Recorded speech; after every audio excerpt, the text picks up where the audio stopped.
нь тий. Энэ одоо бидний энэ хууль батлагдсанараа одоо ямар шин зохицуулалт гарч ирж байгаа вэ гэхээр эрүүл мэндийг дэмжих сангаас хөдөлмөрийн хөлсний доод хэмжээг 10 дахин нэмэгдүүлсэн дүнгээр буюу яг одоо хөдөлмөрийн хөлсний доод хэмжээ 792 мянган төгрөг байгаа.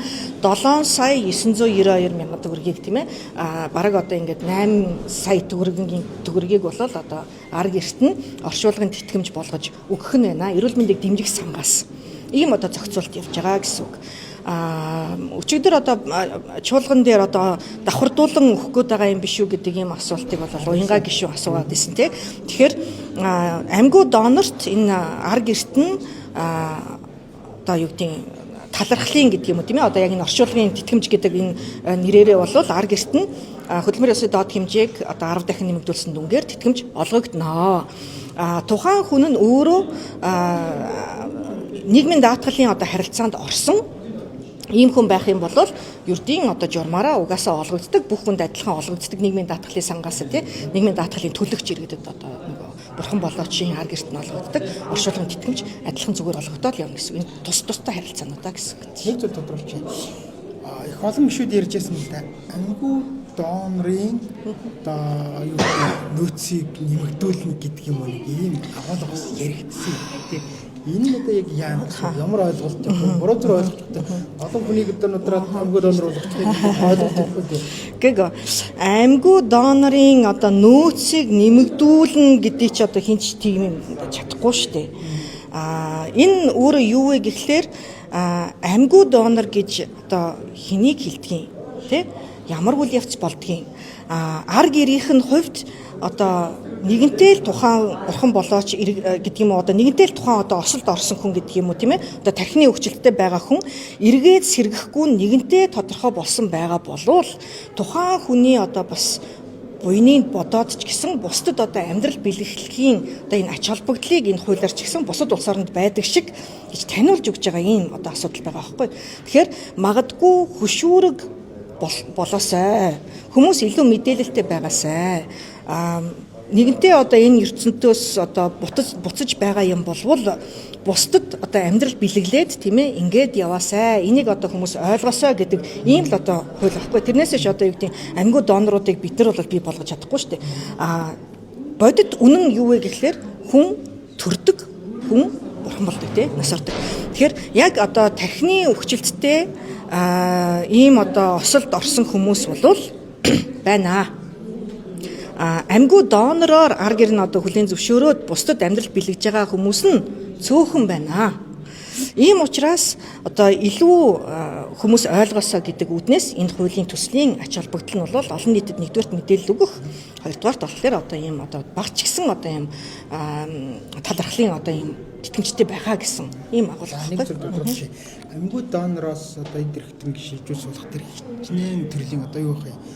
Дотор эрхтэн байх юм уу? Өөр одоо гурван юм гэдэг энэ эрхтнүүдэд ч яг за энийг бол байна шүү дээ. Эдээс эрхтэн шилжүүлэх одоо тэр тусгайлсан баг мэрэгжлийн эмчнэрээс асуухгүй бол би зүгээр улсын их хурлын гишүүн болохоос биш би бол одоо хүний анатомиг мэдээд нийт хэдэн шөрмөс те одоо тим эдээс эрхтэн тим юм гэж би бол одоо яг хариулж чадахгүй шүү дээ. Угаасаа хариулах хүн ч би биш. Тэгэхээр бодлогын хувьд л тэр чин өөрийнхөө тэр юу гэдэг тэр чин тодорхой зөвшөөрлөөр юуг нь авахын зөвшөөрж байгаа юм тийм ээ. Одоо бачлуу эмч болон одоо тийм ээ одоо тэр кейс дээр бол угаас тодорхой байгаа шүү дээ. Надаас ийм асуухлаар би одоо хүмүүс ч гэсэн гайхах шүү дээ. Энэ одоо эмч юм уу хаашаа юм гэх тийм. Бачлуу эмч кейс дээр ч мохогдоход яг ийм асуулт. Харин тэр чин тухайн одоо зөвшөөрлийн бичиг тийм. Зөвшөөрлийн одоо юм дээр ямар эдээс эрхтэн юм гэх мэтчлэн одоо энэ процесс өөрөө бол яг мэрэгжлийнхаа төвшөнд явдгаараа л явна. Бочлон эмчийн кейс бол ер нь бол өөр юмнаас болж үүсээд тухайн одоо хуудсууд нь хүртэл өөрөөр байгаа. Сүүлдээ одоо тэгээд нэг цагаадаа тэгээд гарч ирсэн шүү дээ. Тэгэхээр бочлон одоо гавьяат эмчийн асуудлыг би яг энд одоо юу гэдэг дүгнэх илүү дэлгэрэнгүй мэдээлэл хийх ийм хүн бол биш. Тухайд түүнээс одоо юу гэдэг тухайд юунаас болж ер нь асуудал үүссэн бэ гэхээр амьгуу донороор одоо амьгуу донор болсон тэр одоо хүний тийм ээ арга ирнэ яагаад анханасаа гомдол гаргасан бэ гэхээр нийгмийн даатгалын шимтгэл төлөгч биш байсан байхгүй. Тэгэхээр нөгөө нэг авах ёстой гэд ойлгоцсон байсан тэтгэмжийг авч чадаагүй. Тэгээд гомдол гаргаад тэгээд ер нь одоо ийм зөвшөөрөл юм байсан юм биш үү гээл одоо ер нь ингээл нөгөө нийтэд давалгаалал явцсан шүү дээ. Тэгэхээр хүн юу гэдэг дураараа хин нэгний эдэсийг эрдүс авдаггүй. Угаасаа тодорхой процесстай. Угаасаа тодорхой одоо үйл явцтай. Тэгээд зөвшөөрлийн хуудас тийм ээ одоо бүгдээрээ л энэ асуудлуудаас мэдээж одоо сургамжаа аваад явж байгаа байлгүй дээ тий. Тэгэхээр яг энэ нийгмийн даатгалын үндэсний зөвлөлийн шийдвэр гарснаас хойш гэдэг юм уу 22 оноос хойш 23 онд 1 хүн, 24 онд 3 билүү 4 хүн, 25 онд 1 хүн нийгмийн даатгалын сангаас одоо орчуулгын тэтгэмжийг ар гэрт нь тийм ээ одоо аймагуд донорт ар гэрт нь одоо энэ тэтгэмжийг нэмэгдүүлж олгосон байна. Эрүүл мэндийн даатгалын сангаас бол 1 хүнд олгосон байна. Тэгэхээр яг 22 оноос хойш гэж тооцох юм бол нэг 7 хүн байгаад байна шүү дээ тий. Одоо тийм байгаад байна. Боломж нь бол тэрнээсээ илүү байх байсан магадaltaа. Тэгэхээр иргэд ч гэсэн энийг одоо бас зөв ойлгосоо гэдэг дээр ч гэсэн бид нар илүү сайн одоо ажиллах хэрэгтэй. Нийгмийнхаа одоо энэ хандлагатаа одоо бас сайн ажиллах хэрэгтэй.